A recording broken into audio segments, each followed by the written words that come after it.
বিএনপিতে চলছে সীমাহীন নৈরাজ্য, ভেঙে পড়েছে চেইন অফ কমান্ড। কেউ কাউকে মানছেন না, কারো কথা কেউ শুনছেন না। তৃণমূল যেন পাগলা ঘোড়া, কেন্দ্র থেকে কোনো নিয়ন্ত্রণে নেই, থাকবেই বা কেন? নেতারা যদি কর্মীদের নামে বরাদ্দকৃত অর্থ আত্মসাৎ করেন, তাহলে কর্মীরা নেতাদের কথা শুনবে না, এটাই আসল অনুমেয়।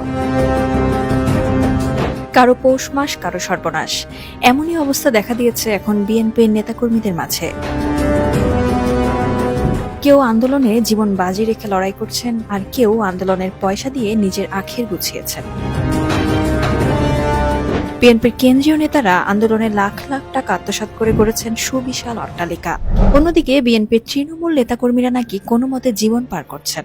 এসব অভিযোগ কিন্তু সরকার দলীয় কেউ করছেন না। দলের বিভিন্ন অডিট রিপোর্ট এবং খোদ জ্যেষ্ঠ নেতাদের স্বীকারোক্তিতে এসবের প্রমাণ মিলেছে। জানা যায়, দ্বাদশ জাতীয় সংসদ নির্বাচনের সময় বিএনপির দ্বারা জনগণের জন্য ধ্বংসাত্মক ও প্রাণঘাতী 2.5 মাসের আন্দোলন চলাকালে এসব ঘটেছে। জানা যায়, এসব অর্থ লোপাটের ঘটনা লন্ডনে পলাতক বিএনপির ভারপ্রাপ্ত চেয়ারপারসন তারেক রহমানও অবগত। কিন্তু দল ভেঙে চলে যাবার ভয়ে তিনি অভিযুক্ত নেতাদের বিরুদ্ধে ব্যবস্থা নিতে সাহস পাচ্ছেন না। আর তাই দলটির তৃণমূলের কাছে তারেক রহমান এখন কাপুরুষ এবং হাসির পাত্রে পরিণত হয়েছেন। এসব বিষয়ে আন্দোলন চলাকালে দলের দায়িত্বশীল একজন নেতা জানান, ভয়াবহ আর্থিক অনিয়ম হয়েছে রাজশাহী, বরিশাল, চট্টগ্রাম, ময়মনসিংহ বিভাগ ও সিলেট জেলায়। সবচেয়ে বেশি অর্থ লোপাটের ঘটনা ঘটছে রাজশাহী বিভাগে। সেখানে দায়িত্ব দেওয়া হয়েছিল সহ সাংগঠনিক সম্পাদক সৈয়দ শাহীন শওকতকে। সুযোগ পেয়ে দলীয় ফান্ড লুটপাট করেন তিনি। আন্দোলনকালীন আয় ব্যয়ের হিসাব জমা দিয়েছে সিলেট জেলা বিএনপি।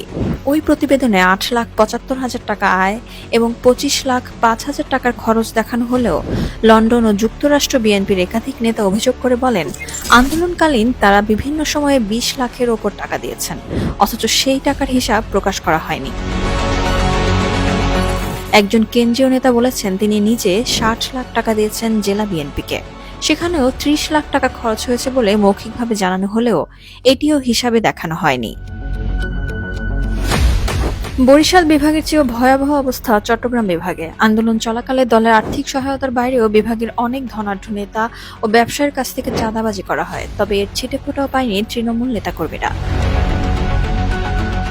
চট্টগ্রাম জেলা বিএনপির একজন নেতা জানান, শামীমের স্ত্রী শিরিন আক্তার আইভি ও আরও কয়েকজন মিলে খুলশী জালালাবাদে 14 কাঠা জমির ওপর 12 তলা টাওয়ার নির্মাণ করেছেন। ইতোমধ্যে 9 তলা পর্যন্ত নির্মাণ কাজ শেষও হয়ে গিয়েছে। এটা নিয়ে বিভাগের প্রত্যেক নেতাকর্মীর মধ্যে কানাঘুষা চলছে যে এগুলো দলীয় তহবিল থেকে তছরূপ করা টাকা। এভাবেই বছরের পর বছর আন্দোলনের নামে বিএনপির তৃণমূল পর্যায়ের নেতাকর্মীদের সাথে প্রতারণা করে আসছেন দলটির কেন্দ্রীয় নেতারা। আর তাই দলটির তৃণমূল এখন নিয়ন্ত্রণহীন, হাইকমান্ডকে মানতে অপারগ তারা। আর এসব দেখেও কিছু করার সাধ্য নেই পলাতক নেতা তারেক রহমানের, কারণ তিনিও যে হাওয়া ভবনের মিস্টার 10% নামে কুখ্যাত। তার উপরে দলের দুর্নীতিবাজদের বিরুদ্ধে ব্যবস্থা নিলে দল ত্যাগের হুমকি তো রয়েছেই। কথায় আছে, পাপ নাকি বাপকেও ছাড়ে না, বিএনপিকে ছাড়বে কেন?